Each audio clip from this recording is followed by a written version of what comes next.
वालेकुम दोस्तों, उम्मीद है आप तमाम खैरियत से होंगे, अपनी लाइफ को एंजॉय कर रहे होंगे।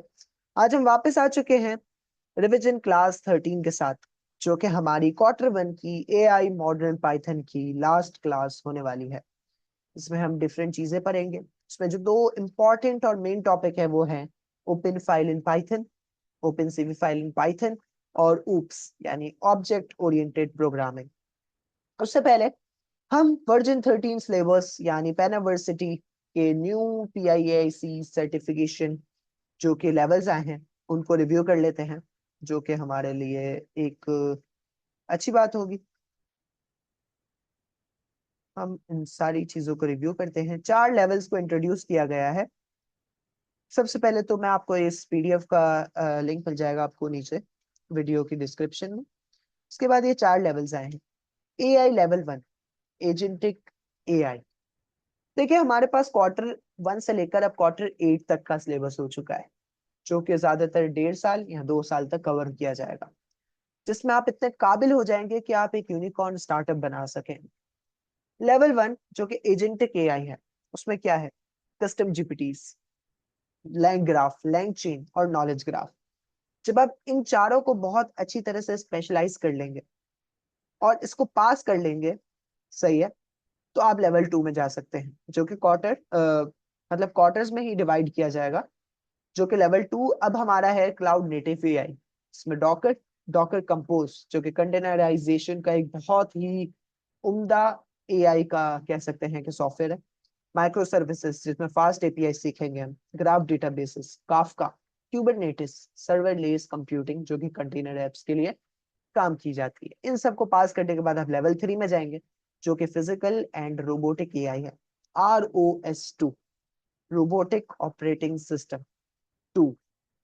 Advance physical AI, electronics and robotics में हम पूरी रोबोटिक AI के बारे में पढ़ेंगे। इसको पास करने के बाद आप level 4 customising LLMs, large language models, PyTorch, fine tuning LLMs जो कि हमारी अम्मियां बहुत अच्छे से करती हैं। Low rank adaptations, hyper parameter tuning, deploying fine tuned LLMs in production. इन सबको पास करने के बाद आप अपना एक यूनिकॉर्न स्टार्टअप बना सकते हैं। आप certified cloud applied generative robotic and agentic AI के इंजीनियर बन जाएंगे।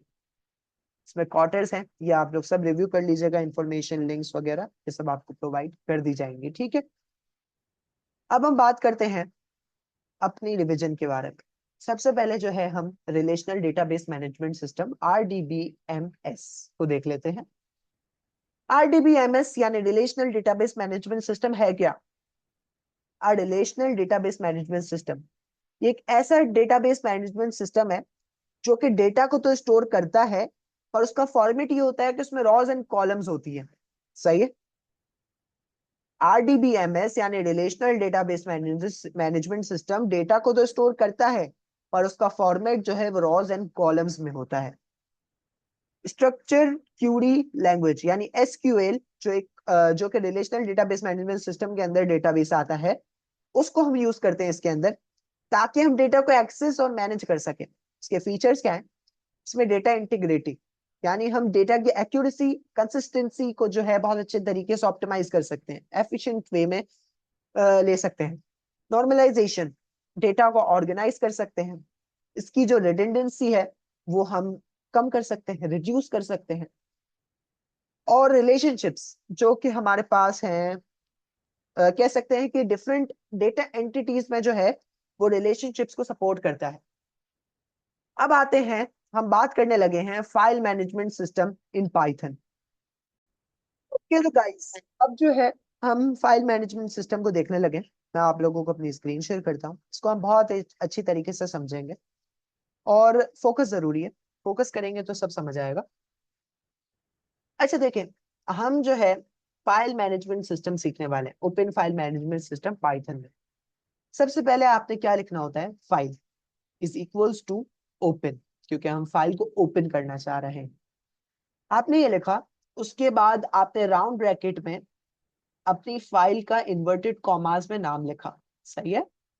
जब आप इन्वर्टेड कॉमास में अपनी फाइल का नाम लिखेंगे, सही है, तो वो उसी नाम से एक फाइल बना देगा। उसके बाद कॉमा डालना है आपने, सही है, और आपने W लिखना है इन्वर्टेड कॉमास में।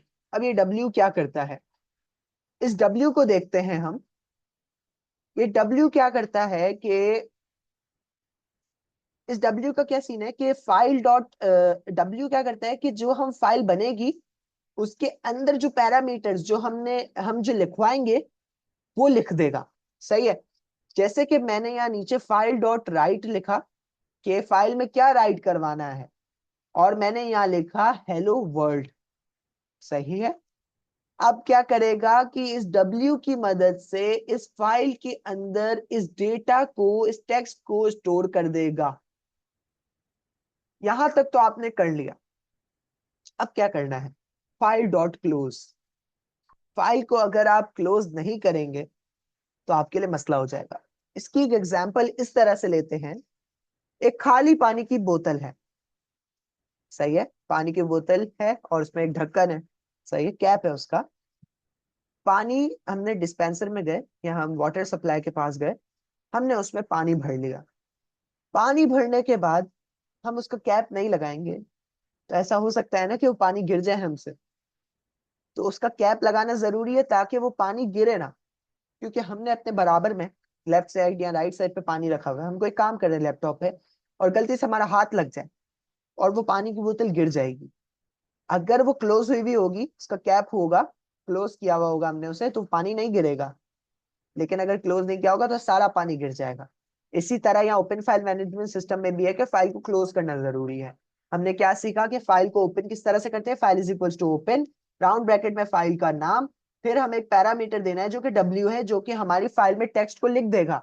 उसके बाद लिखना है हमें फाइल डॉट राइट, और जो राइट करवाना है वो लिखना है, और उसके बाद हमें फाइल को क्लोज करना है। जब आप इसको रन करेंगे, सही है, तो ये कनेक्ट हो रहा है, एलोकेटिंग रन टाइम कर रहा है, उसको कनेक्ट होने देते हैं। अच्छा, तो एक जब कनेक्ट होगा तो आप लेफ्ट साइड पे अपने यहाँ देखेंगे, लेफ्ट साइड पे जो फाइल फोल्डर का ऑप्शन बना हुआ है, उस पर जब आप क्लिक करेंगे तो आपके पास एक फाइल बन जाएगी। अभी इसको आप रिफ्रेश करें, देखें हेलो डॉट टी। इसको जब आप डबल क्लिक करेंगे तो आपके पास ये देखें हेलो वर्ल्ड लिखा हुआ आ चुका है। आपने हेलो वर्ल्ड स्टोर करवाया था तो क्या आया, हेलो वर्ल्ड। अगर मैं यहाँ लिख दूं सिर्फ और सिर्फ हेलो, तो क्या ये दोबारा से चेंज करेगा अपने डेटा को? Let's see. इसको रन किया मैंने और मैंने इस फाइल को क्लोज किया और दोबारा से इस फाइल को खोला तो हेलो लिखा हुआ आ गया। तो फाइल तो बनाना आप लोगों को आ गई। अब हम चाह रहे हैं एक और फाइल बनाएं, सही है, एक और फाइल को ओपन करवाएं। तो यहां लिखना है आपने विद, विद लिखना जरूरी है अनदर फाइल को बनाने के लिए। फिर सेम वही ओपन का पैरामीटर यूज करना है जो कि हमारा कंस्ट्रक्टर है। राउंड ब्रैकेट में आपको फिर से फाइल का नाम लिखना है, पैरामीटर देना है, और आपको एज लगा के उसको बताना है कि ये फाइल है। पहले हम शुरू में बता रहे थे पर अब हम दूसरी फाइल बना रहे हैं, तो हमें से बताना है कि ये फाइल है, और कॉर्नर लगा देना है, और फाइल में जो भी लिखना है यू कैन राइट। अब इसमें हमें क्लोज करने की जरूरत नहीं है। अब इसको रन करके देखते हैं। अब रन हुआ, इसको रिफ्रेश करते हैं तो यहाँ पे आपके पास another डॉट टी आ चुकी है। इसको डबल क्लिक करें और हेलो वर्ल्ड आपके पास लिखा हुआ आ चुका है। क्या हम इस टेक्स्ट को एडिट करें और रन करें तो क्या ये टेक्स्ट एडिट होगा? तो देखिए मैंने एक एक्सक्लेमेशन मार्क हटाया था तो वो हट चुका है। इस तरह से हमने अनदर फाइल बनाना भी सीख ली। अब with open hello another dot T अब क्या करना है, हम वापस से एक और फाइल को ओपन कर रहे हैं जो कि हमारी सेम अनदर डॉट टी वाली फाइल है, और ब्रैकेट राउंड कॉमा के साथ हम रीड करवा रहे हैं उसको एज फाइल। अब मैंने क्या किया, फाइल में दो डेटा दे दिए, मैंने दो बार कुछ लिखवा दिया, file dot right hello world और स्लैश एन। अब मैं इसको जो है लाइन 1 से डिनोट कर देता हूँ, लाइन 1 या टेक्स्ट 1 ले लेते हैं, ठीक है, टेक्स्ट 1, और यहाँ दे देता हूं मैं टेक्स्ट 2,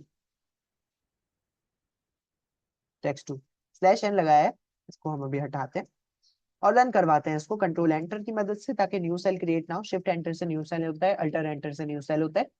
अब इसको देखते हैं।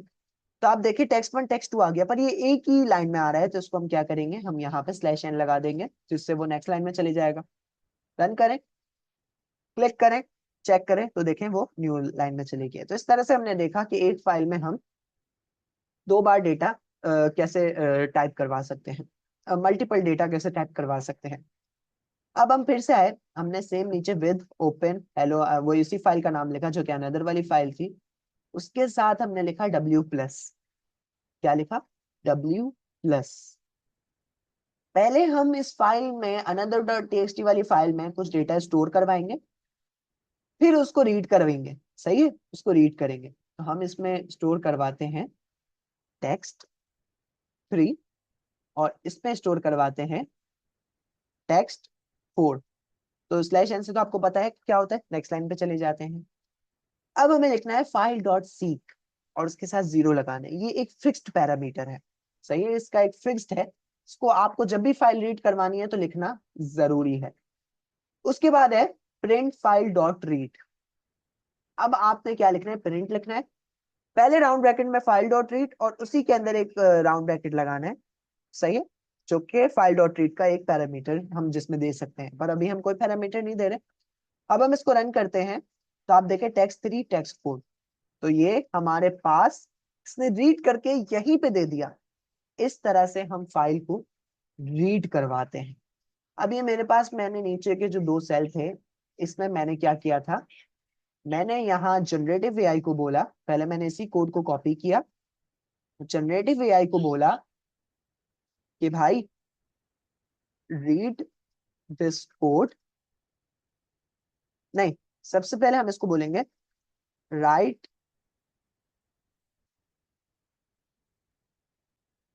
समथिंग एंड, नहीं, कॉमा डाल के append something and read it. सही है, अब हम क्या करेंगे, पहले कुछ लिखवाएंगे, फिर उसमें ही कुछ ऐड करवाएंगे और उसी को रीड करवाएंगे। एंटर करते हैं। अब देखें, इसको प्रॉम्प्ट को डिलीट कर देता हूँ, जगह घेर रहा है हमारी। इसने क्या किया, एक छोटा सा कोड दिया हमें। सही है, इसको भी डिलीट कर देते नीचे वालों को। इसने एक छोटा सा कोड दिया जिसमें इसने क्या किया, विद ओपन, इसने फाइल का नाम वही सेम रखा, इसने ए लिख दिया। ए से क्या होगा, अपेंड, अपेंड हो जाएगा। ठीक है, इसने text5 लिखा न्यू लाइन करके।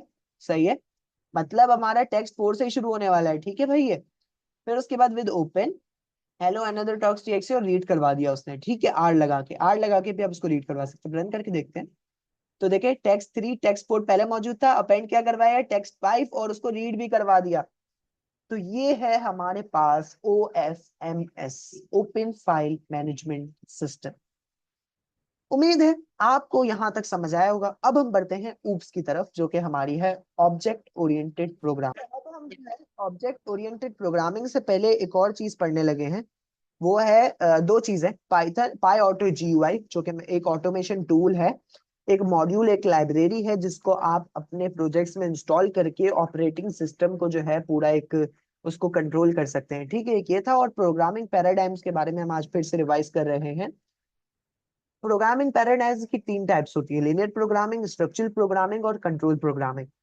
लीनियर प्रोग्रामिंग में हमारे पास क्या होता है कि हम डिफरेंट प्रॉब्लम्स को सॉल्व करते हैं with a straight forward approach, यानी सीधा सीधा हम कर देते हैं, हम लंबी नहीं करते उसमें। स्ट्रक्चरल प्रोग्रामिंग में क्या होता है कि हम फंक्शंस और स्ट्रक्चर फ्लो कंट्रोल का यूज करते हैं। सही है, उसको एम्फेसाइज करते हैं। उसके बाद कंट्रोल प्रोग्रामिंग होती है जब हम प्रोग्राम्स में कोड की एग्जीक्यूशन करवाते हैं, तो उसका जो फ्लो होता है उसको मैनेज करते हैं कंट्रोल प्रोग्रामिंग में। ठीक है, अब आ जाते हैं ऑब्जेक्ट ओरिएंटेड प्रोग्रामिंग में। ऑब्जेक्ट ओरिएंटेड प्रोग्रामिंग ऊप्स के 2 कॉन्सेप्ट्स हैं, 2 कोर कॉन्सेप्ट्स हैं। इसको याद रखना हमारे लिए बहुत जरूरी है। पहला कॉन्सेप्ट ऑब्जेक्ट होता है। पहला कॉन्सेप्ट क्या होता है, पहला कॉन्सेप्ट हमारे पास होता है ऑब्जेक्ट। ऑब्जेक्ट क्या करता है, अब बात यह है, ऑब्जेक्ट में 2 चीजें आ जाती हैं, एट्रीब्यूट्स और मेथड्स। एट्रीब्यूट्स क्या करते हैं और मेथड्स क्या करते हैं। एट्रीब्यूट्स जो है क्लासेस की मदद से इंस्टेंसेस डेटा को कंटेन करते हैं। मेथड्स बिहेवियर होता है। दूसरा कोर कॉन्सेप्ट क्लासेस। ब्लूप्रिंट्स होते हैं हमारे पास, क्लासेस जो है ब्लूप्रिंट होता है ऑब्जेक्ट्स को क्रिएट करने। ये दो कोर कॉन्सेप्ट एक दूसरे से बहुत ज्यादा लिंक है। देखा जाए ऑब्जेक्ट्स में दो टाइप्स होती है, एट्रीब्यूट्स और मेथड्स की। एट्रीब्यूट्स डेटा कंटेन करता है क्लासेस की मदद से, और बिहेवियर हमारे पास यानी मेथड जो होते हैं वो बिहेवियर होते हैं। बिहेवियर को साइड पे कर दें, सिर्फ एट्रीब्यूट्स को रखें कि एट्रीब्यूट डेटा कंटेन करता है क्लासेस की मदद से। अब क्लासेस क्या होती हैं, वो जो है ऑब्जेक्ट्स को क्रिएट करता है ब्लूप्रिंट्स में। सही है। तो दो कोर कॉन्सेप्ट्स थे ऑब्जेक्ट ओरिएंटेड प्रोग्रामिंग के। सही है। अब हम थोड़ा सा नीचे आते हैं, इसको हम इस तरह से और समझते हैं कि हम ले लेते हैं एक एग्जाम्पल। ठीक है, एक एग्जाम्पल मैं बना लेता हूं यहाँ पे। इसको ले लेते हैं हम।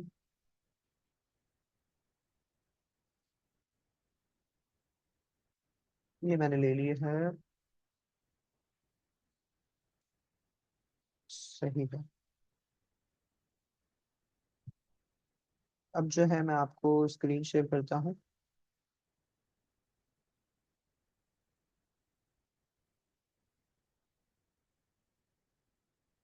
ये मैंने बनाई है एक एग्जाम्पल। हमारे पास ये प्रिंट को थोड़ा सा टैब स्पेस देना पड़ेगा, इंडेंटेशन हमारे पास। ठीक है। अच्छा देखिए मैंने क्या किया, हमने सबसे पहले लिखी क्लास। क्लास लिख दी, उसके बाद आपने क्लास का नाम दे दिया। देखिए अगर आप एक अच्छे प्रोग्रामर है ना, तो जब भी आप ऊप्स यूज करेंगे और उसमें क्लास बनाएंगे ना, तो आप अपने क्लास का नाम जो है वो हमेशा फर्स्ट वर्ड कैपिटल रखेंगे। ठीक है, ये एक अच्छे प्रोग्रामर की निशानी है। ये तो आपकी हो गई क्लास डेफिनेशन। ठीक है। उसके बाद आपके पास है डेफ। डेफ फंक्शंस बनाने के काम आता है, जो कि पाइथन का एक प्री डिफाइंड कह सकते हैं एक एट्रीब्यूट है। ठीक है। अब हमारे पास आता है डेफ के बाद इनिट। ये हमारा एक कंस्ट्रक्टर है जो कि चीजों को कंस्ट्रक्ट करता है। ये एक प्री डिफाइंड है। ये भी किसी चीज को कंस्ट्रक्ट करना है तो आपको इनिट लगाना जरूरी है, underscore underscore init underscore underscore. फिर राउंड ब्रैकेट्स में आपके पास है सेल्फ। सबसे पहले आता है सेल्फ। अगर आपको एक फंक्शन बनाना है जिसके अंदर आप ऊप्स यूज कर रहे हैं, तो उसके अंदर सेल्फ लगाना जरूरी है। सही है। सेल्फ नहीं लगाया तो काम नहीं बनेगा। सेल्फ लगाना एक सेल्फ एक प्री डिफाइन है, इसको लगाना जरूरी है। उसके बाद मैंने क्या किया, मैंने नेम डिफाइन कर दी, एज डिफाइन कर दी। आप यहाँ पे कुछ भी डिफाइन कर सकते हैं, बर्थ ऑफ द डे, आप बर्थडे डिफाइन कर सकते हैं अपनी, या आप अपने आई कलर डिफाइन कर सकते हैं, हेयर कलर डिफाइन कर सकते हैं यहाँ पे आप। और आप अपने father name, mother name, family name, कुछ भी आप यहाँ पे डिफाइन कर सकते हैं। वो आपकी मर्जी, आप किस चीज के ऊपर डेटा कंस्ट्रक्ट कर रहे हैं। ठीक है। अभी तो मैंने सिर्फ एक एग्जाम्पल के नेम और एज ले ली। ठीक है। उसके बाद आपको लिखना है सेल्फ डॉट नेम और सेल्फ डॉट एज। सही है।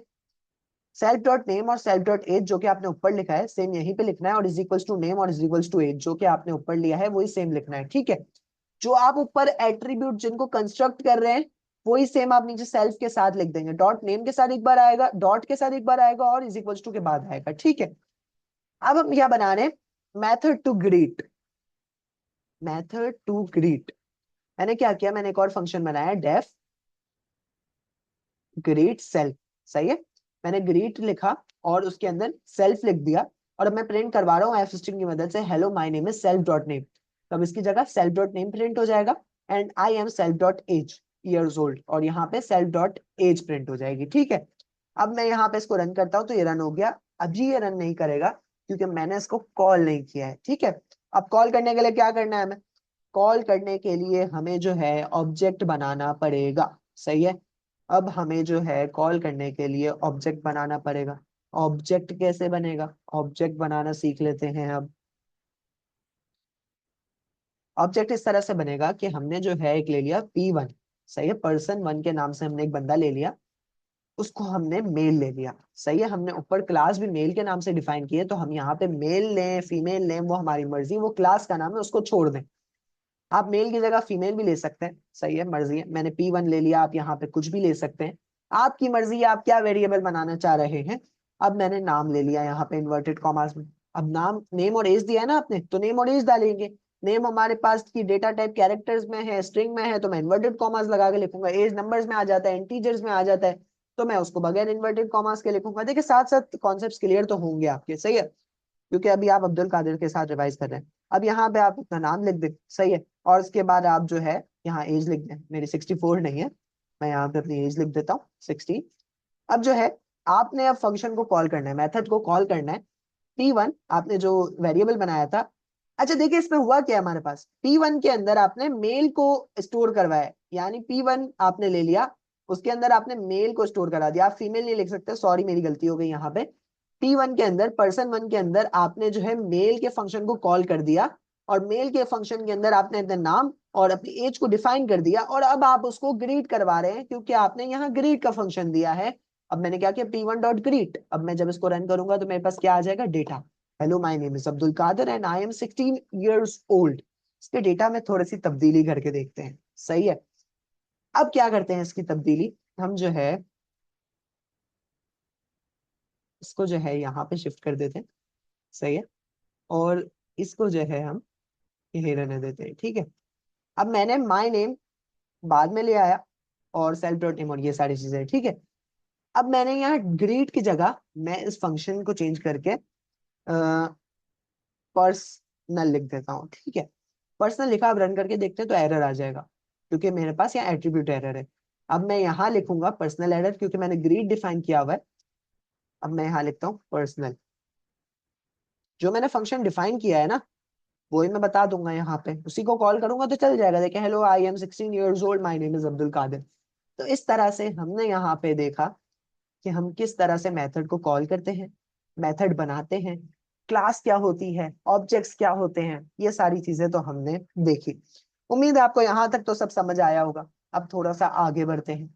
ओवरराइडिंग एट्रीब्यूट्स क्या होते हैं। ओवरराइडिंग एट्रीब्यूट्स ये होते हैं कि you can change attributes of an object.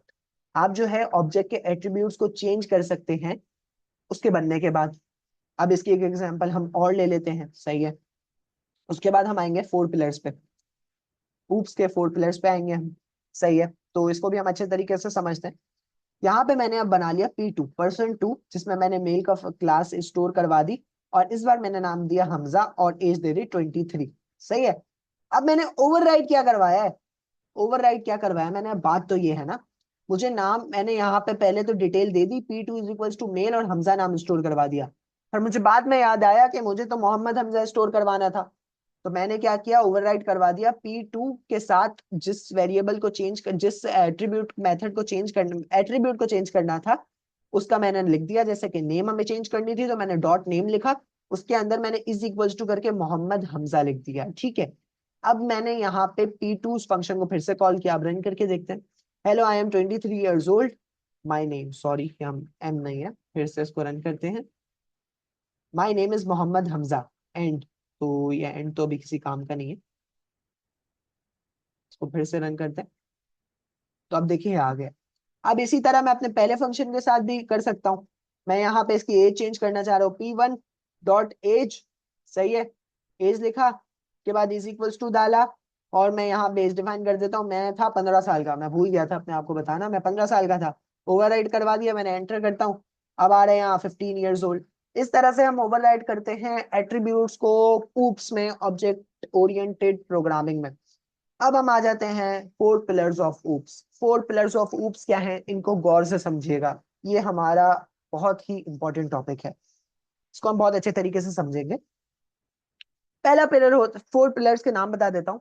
पहला होता है इनहेरिटेंस, दूसरा होता है पॉलीमॉर्फिज्म, दूसरा होता है, तीसरा होता है इनकैप्सुलेशन, चौथा होता है एब्स्ट्रक्शन। इनहेरिटेंस में क्या होता है, देखिए न्यू क्लास जब हम क्रिएट करते हैं ना, सही है, तो इसका एक मैकेनिज्म होता है, सही है। अब इसमें क्या है कि हमारे पास एक पहले से एग्जिस्टिंग क्लास मौजूद है, फॉर एग्जाम्पल फैमिली की, या आप ले लें मदर की, सही है। अब उसी में से एक न्यू क्लास हमने बनाई सन की और डॉटर की। क्या मतलब हुआ कि इनहेरिट हो गया। आपकी जो अम्मी है या अब्बू है, वही आप उन्हीं के बच्चे हैं ना, तो आप ये इनहेरिटेज हुए ना, इनहेरिटेंस ही ये यूज हुआ ना। तो इसको हम एक सिंपल सेंटेंस में ये कह सकते हैं कि mechanism for creating a new class based on an existing class, कि मदर और फादर की जो एग्जिस्टिंग क्लास है उन्हीं में न्यू क्लास बन रही है जो कि सन और डॉटर की है, जो कि हमारी इनहेरिटेंस में आती है। अब आती है पॉलीमॉर्फिज्म। देखिए पॉलीमॉर्फिज्म क्या होता है, ये एक एबिलिटी है कि नहीं, दो सेम इंटरफेस इंटरफेस जो है डिफरेंट डेटा टाइप्स के, उनको सेम दिखाना। दो डिफरेंट डेटा टाइप्स हैं, उन्हें हमें सेम उनका इंटरफेस प्रेजेंट करवाना, ये पॉलीमॉर्फिज्म कहलाता है। कि आपके पास दो डिफरेंट डेटा टाइप्स हैं, हम इसको ले लेते हैं कि फॉर एग्जांपल 1 और 2, या A और 1 ले लें आप।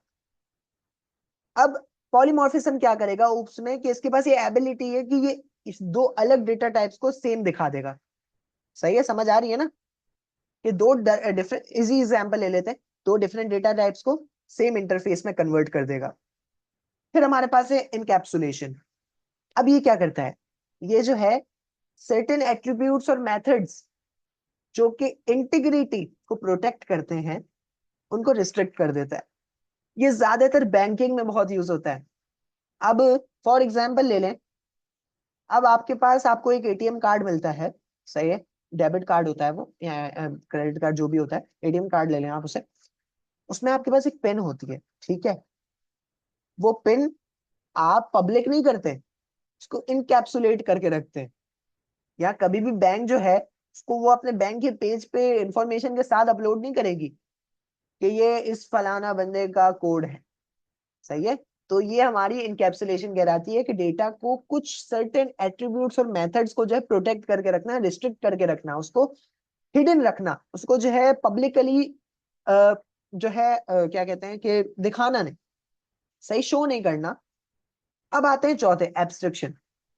कॉम्प्लेक्स इंप्लीमेंटेशंस होती है ना डिटेल्स की, डिफरेंट जो आपकी बहुत मुश्किल मुश्किल इंप्लीमेंटेशंस होती हैं, उसमें डिटेल्स आती हैं, और एक्सपोजिंग क्या कहते हैं उसको, फीचर्स। तो इसमें क्या होता है कि आप जो है कॉम्प्लेक्स इंप्लीमेंटेशन जो होती हैं डिटेल्स की, उसको, और जो नेसेसरी फीचर्स होते हैं, सिर्फ उस मतलब इसको कह सकते हैं कि कॉम्प्लेक्स डेटा जो होता है, कॉम्प्लेक्स जो डेटा होता है उसको हाइड करके रखता है ये, और सिर्फ उन्हीं चीजों को बाहर निकालता है, उन्हीं चीजों को एक्सपोज करता है जो कि नेसेसरी होते हैं, जो कि इंपॉर्टेंट होते हैं फीचर्स, ठीक है। अब जो है यहां तक तो हमने सीखा। अब हम इसकी एग्जांपल लेंगे। सबसे पहले इनहेरिटेंस की, पॉलीमॉर्फिज्म की, उसके बाद हमारे पास क्या रह गया, उसके बाद हमारे पास एब्स्ट्रैक्शन और इनकैप्सुलेशन, ठीक है। अच्छा, तो अब बात कर लेते हैं इनहेरिटेंस की। सही है, इनहेरिटेंस की बात कर लेते हैं। इसकी मैंने एक एग्जांपल बना ली है, और शेयर करता हूं मैं आप लोगों को स्क्रीन। अच्छा, तो इसमें मैंने क्या किया, मैंने एक क्लास बनाई मदर की, ठीक है। अब मदर की क्लास हमारे पास कहलाएगी पेरेंट क्लास, ठीक है, क्योंकि अब हम इनहेरिटेंस के बारे में बात कर रहे हैं, तो हमने मदर की क्लास को कहा पेरेंट क्लास, ठीक है। अब पेरेंट क्लास में मैंने क्या किया, मैंने जो है एक फंक्शन बनाया डेफ का यूज करके, और उसमें मैंने ग्रीट और सेल्फ, मतलब अब जो है मदर सबसे पहले ग्रीट करवाएगी अपने आप को कि वो बोले, मतलब मदर की तरफ से आएगा हेलो फ्रॉम मदर क्लास, ठीक है, प्रिंट करवा दिया। उसके बाद जो है मैंने एक चाइल्ड की क्लास बनाई, क्लास डॉटर, और डॉटर के अंदर जो राउंड ब्रैकेट्स है मैंने उसमें मदर स्टोर करवा दिया, ठीक है। और मैंने ये बना दी हैशटैग चाइल्ड क्लास, और उसको मैंने पास करवा दिया, ठीक है। पास करवाने से क्या होगा कि वो उसको रीड तो करेगा, पर इसमें कोई डेटा नहीं होगा तो वो आगे बढ़ जाएगा, ठीक है। उसके मतलब पास से ये होगा कि हमने डॉटर में मदर तो स्टोर करवा दिया, मतलब अब डॉटर में मदर का डेटा है। अगर हम उसको पास करवा भी देते हैं तो वो मदर का डेटा उसके पास फिर भी है, हम मदर के डेटा की हेल्प से इसको कॉल कर सकते हैं। तो मैंने यह D1 बनाया, यानी daughter 1 is equals to daughter, जो कि हमारा फंक्शन था, क्लास था। अब सीन क्या है, सीन समझो कि मैंने जो है D1 में डॉटर को स्टोर करवाया। अब डॉटर के पास पहले से मदर का जो है इनहेरिट हुआ है डेटा, तो वो मदर का डेटा उसके पास है। मैंने भले यहाँ पास लिखा हुआ है पर उसके पास मदर का डेटा है, इसका मतलब ये क्लास भी कुछ कंटेन करती है, और वो कंटेन क्या करती है, हेलो फ्रॉम मदर क्लास, ठीक है। अब मैंने D1 को जब ग्रीट करवाया तो मेरे पास क्या आया, हेलो फ्रॉम मदर क्लास। अब सेम इसी तरह से जो है हम बात करने लगे हैं अपनी सेकंड टाइप की, और वो है हमारे पास सेकंड पिलर हमारे पास है इनकैप्सुलेशन, ठीक है। इनकैप्सुलेशन की एक एग्जांपल ले लेते हैं, सही है। यहाँ पे मैं एक एग्जांपल बना लेता हूँ। इस एग्जांपल में क्या है कि मैंने सबसे पहले एक क्लास बनाई है बैंक के नाम से, ठीक है। और उसके बाद जो है मैंने रिटर्न करवाई है चीजें, डिपॉजिट करवाए हैं, सारी चीजें, ये भी देख लेते हैं, ठीक है। तो अब इसको जो है मैं आप लोगों के साथ शेयर कर देता हूँ, और थोड़ा सा ये प्रॉपर नहीं बना हुआ तो इसको प्रॉपर भी बना लेते हैं। तो ये डेफ बना, उसके बाद हमें इसमें यहाँ पे स्पेस देना है, इधर भी स्पेस देना है, सही है। ये स्पेस आ गया हमारा यहाँ पे, इसमें भी स्पेस देना है, इंडेंटेशन देनी है इसमें, और बस ये इतना सा था, ठीक है। अब क्या किया मैंने, क्लास बनाई बैंक अकाउंट से, यहाँ हम लिख भी लेते हैं कि ये एग्जांपल है इन इन कैप्सुलेशन की, ठीक है। इस जो हमारा ये नोटबुक है इसका लिंक भी मौजूद है डिस्क्रिप्शन में, चेक कर सकते हैं, ठीक है। क्लास बनाई बैंक अकाउंट के नाम से, कॉलन लगाया, फंक्शन बनाया, उसमें कंस्ट्रक्टर यूज किया। कंस्ट्रक्टर के अंदर मैंने सेल्फ डाला जो कि एक प्री डिफाइंड फिक्स्ड फंक्शन है, फिक्स्ड पैरामीटर है। उसके बाद मैंने एक अकाउंट नंबर डिफाइन किया और बैलेंस डिफाइन किया है, ठीक है। अब यहाँ पे सेल्फ डॉट के बाद मैंने दो अंडरस्कोर लगाए। तो इस अंडरस्कोर का क्या मतलब है कि अकाउंट नंबर जो है वो प्रोटेक्टेड है। अगर आप अंडरस्कोर हटा देंगे, जो अकाउंट नंबर है वो आपका फिर प्रोटेक्टेड नहीं रहेगा, ठीक है। तो ये डबल अंडरस्कोर ये हेल्प करता है आपकी कि आप डेटा को प्रोटेक्टेड कर सकते हैं, ठीक है। तो उसके बाद मैंने same x equals to account number self balance में अभी आपने बैलेंस को भी जाके प्रोटेक्टेड कर दिया और इज इक्वल्स टू बैलेंस लिख दिया। उसके बाद आपने एक नया फंक्शन बनाया डिपॉजिट के नाम से, ठीक है। और उसमें भी सेल्फ फिक्स पैरामीटर लगाया और अमाउंट डाल दी इसमें, ठीक है। अब आपने सेल्फ डॉट बैलेंस, फिर आपने फिक्स पैरामीटर रखा, लेकिन इस बार आपने प्लस इज इक्वल्स टू कि बैलेंस में अमाउंट ऐड हो जाए और फिर असाइन हो, मतलब फिर इक्वल हो जाए अमाउंट के, ठीक है। उसके बाद मैंने एक और बनाया विड्रॉ के नाम से फंक्शन। विड्रॉ में मैंने सेल्फ को रखा, अमाउंट डाली, सेल्फ डॉट बैलेंस में मैंने minus is equals to amount करवा दी कि जब मैं अमाउंट विड्रॉ करवाऊं तो क्या हो, उसमें से पैसे कट जाए और वो फिर अमाउंट के बराबर हो जाए बैलेंस, ठीक है। मतलब वो अमाउंट तो बता दे हमें, पर हमें टोटल बैलेंस नहीं बताए, बस ये वाला सीन है, ठीक है। अब फिर हमने एक और बताया गेट बैलेंस। गेट बैलेंस का फंक्शन बनाया जिसमें हमने सेल्फ डाला और इसमें हमने कोई पैरामीटर अपनी तरफ से डिफाइन नहीं किया और रिटर्न करवा दिया सेल्फ डॉट बैलेंस, ठीक है। अब क्या है, account is equal to bank account. मैंने अकाउंट यहाँ पे एक वेरिएबल बनाया, बैंक अकाउंट, ये जो क्लास थी हमने इसको स्टोर करवा दिया इसमें, और फिर राउंड ब्रैकेट में मैंने इन्वर्टेड कॉमास में अकाउंट नंबर लिख दिया 1 2 3 4 5, और उसके बाद मैंने बैलेंस लिख दिया जो कि मेरा था 1000 रुपीज। अब मैंने अकाउंट से डिपॉजिट करवाया, क्या डिपॉजिट करवाया, 500 रुपीज। तो 1000 में से जब 500 डिपॉजिट होंगे तो कितने बचेंगे हमारे पास, 500 रुपीज, ठीक है। अब सेम इसी तरह से मैं जो है इसमें विड्रॉ भी करवा लेता हूँ, ठीक है। अच्छा डिपॉजिट किए, सॉरी डिपॉजिट किए तो कितने हो जाएंगे, 1500 हो जाएंगे, ठीक है। अब सेम इसी को जो है मैं विड्रॉ कर लूंगा, सही है। और अब मैं जब इसमें 500 वापस से विड्रॉ करूंगा तो कितने हो जाएंगे, 1000 वापस से हमारे पास आ जाएंगे, ठीक है। अब जो है क्या करते हैं, इसको हम रन करते हैं। अब रन किस तरह से करेंगे कि प्रिंट डॉट, हम फंक्शन को कॉल कर लेते हैं बैंक अकाउंट या अकाउंट डॉट गेट बैलेंस, अभी हमें बता देगा। अच्छा एरर आ रहा है, अकाउंट डॉट गेट बैलेंस, उसकी जगह हम कर लेते हैं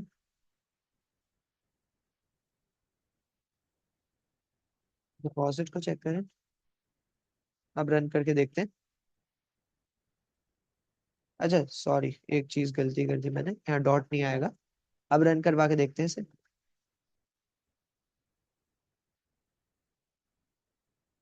अब देखें 1000 रुपीज आ गया है, ठीक है। जब मैंने डॉट गेट बैलेंस को मतलब क्या किया, सबसे पहले मैंने डिपॉजिट करवाया 500 रुपीज, तो कितने हो गए, 1500। फिर मैंने विड्रॉ करवाया 500 तो वापस से 1000 हो गए। अब मैं एक काम करता हूँ, फिर से डिपॉजिट करवा लेता हूँ मनी, ठीक है। उसके बाद हम उसको रन करके देखते हैं। फिर से मैंने 500 जो डिपॉजिट करवा दिए। अब देखते हैं कितने हो गए, अब हमारे पास 1500 आ गया। और इस बार जो है मैं पूरा बैंक अकाउंट खाली करने वाला हूँ, ठीक है। इसको मैं डायरेक्ट जो है 1500 कर देता हूँ और रन करके देखते हैं।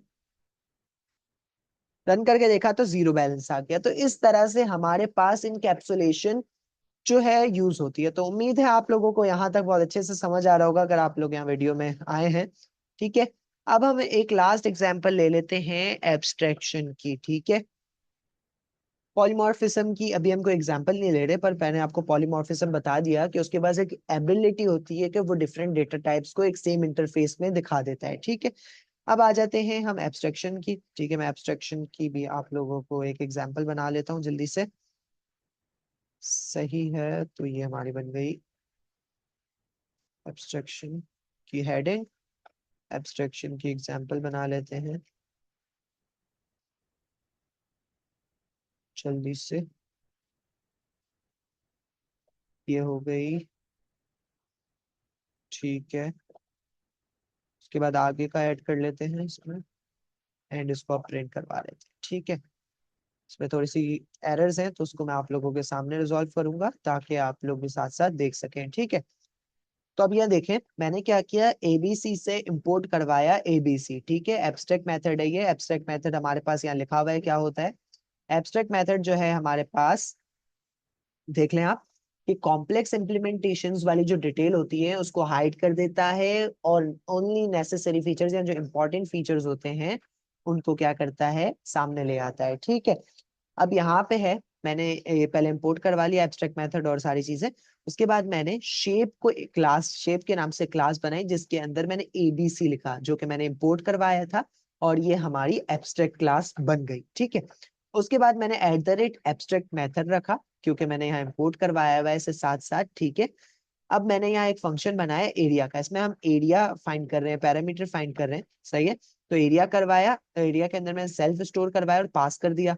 फिर सेम मैंने एक पैरामीटर का बनाया, उसमें मैंने सेल्फ रखवाया और पास कर दिया। फिर मैंने एक और क्लास बनाई सर्कल की जिसमें मैंने शेप को रखा, और इसमें एक फंक्शन बनाया इनिट के नाम, कंस्ट्रक्टर यूज किया, उसमें मैंने रेडियस ले लिया। फिर मैंने इसमें सेल्फ डॉट रेडियस के बारे में बात कर ली। ठीक है, और फिर मैंने एक और फंक्शन बनाया एरिया का सेल्फ में जिसमें मैंने रिटर्न करवा दी पाई की वैल्यू। सही है, 3.144, और उसको मल्टीप्लाई करवाया सेल्फ डॉट रेडियस से। सही है, उसको मैंने मल्टीप्लाई करवाया सेल्फ डॉट रेडियस से, और फिर इसको स्क्वायर ले लिया 2 से मल्टीप्लाई करवा के। ठीक है, तो ये सारी चीजें आपने पहले की क्लास में पढ़ी हुई हैं, तो ये आप लोग देख भी सकते हैं। फिर उसके बाद मैंने एक और फंक्शन बनाया पैरामीटर का जिसमें मैंने जो है सेल्फ रखा, जो हमारा फिक्स था, और फिर रिटर्न करवा दिया 2 को मल्टीप्लाई किया पाई की वैल्यू से और सेल्फ डॉट रेडियस की वैल्यू से। ठीक है, अब हमारे यूजेज क्या है इसका, सर्कल का वेरिएबल बनाया है जिसमें मैंने जो है सर्कल क्लास को स्टोर करवा दिया। अब सर्कल क्लास के अंदर ही शेप क्लास स्टोर है, और शेप क्लास के अंदर ही एब्स्ट्रैक्ट मेथड और एबीसी स्टोर है। ठीक है, तो सर्कल के अंदर मैंने 5 रखा, तो अब वो 5 से 5 टाइम्स में उसको मल्टीप्लाई करेगा करेगा और सर्कल का एरिया निकाल देगा। प्रिंट करवाया, अब देखें सर्कल का एरिया आ गया मेरे पास। ठीक है, अगर मैं इसको पाई की वैल्यू को, अगर मैं सिर्फ इसको 1 रखता तो देखिए आप क्या आएगा आपके पास।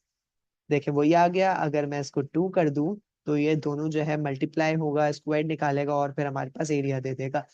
इस तरह से हमने जो है एक कह सकते हैं कि एब्स्ट्रक्शन, इनहेरिटेंस और ये सारी चीजें इनकैप्सुलेशन पर ही। एक काम करते हैं, अब जो है हम जनरेटिव एआई को ही बोलते हैं कि वो जो है एक एग्जांपल बनाए पॉलीमॉर्फिज्म की।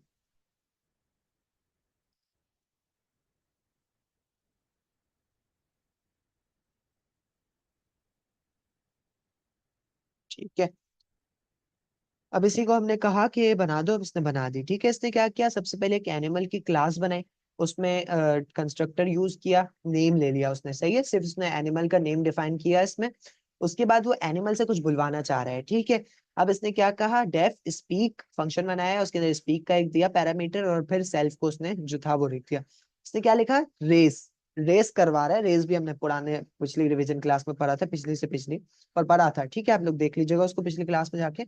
नॉट इम्प्लीमेंटेड एरर, सही है, तो वो कोई भी एरर इम्प्लीमेंट नहीं करेगा। ये आप लोग को याद होगा, ये हमने ट्राई एंड एक्सेप्ट में पढ़ा था। ठीक है, तो अब क्या होगा कि वो उसने बता दिया कि सब classes must implement this method, वो प्रिंट करवा देगा, रेस कर देगा अपनी वॉइस अगर कोई मसला आएगा।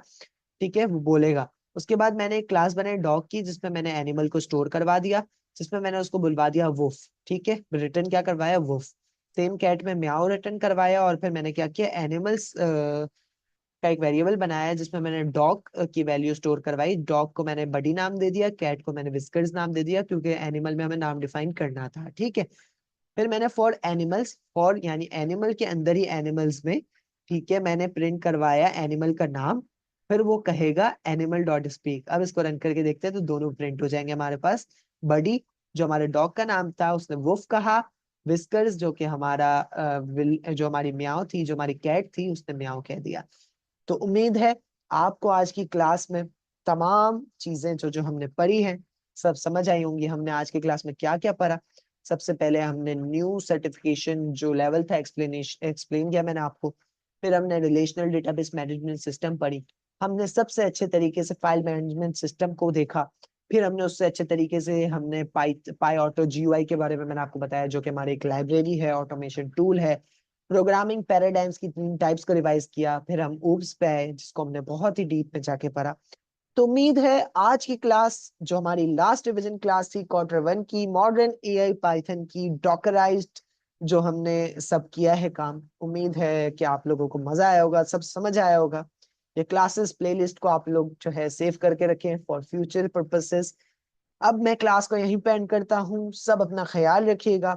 Q2 की रिवीजन क्लासेस के साथ हम जल्द वापस आएंगे एंड चीजों को और अच्छे तरीके से पढ़ेंगे, समझेंगे।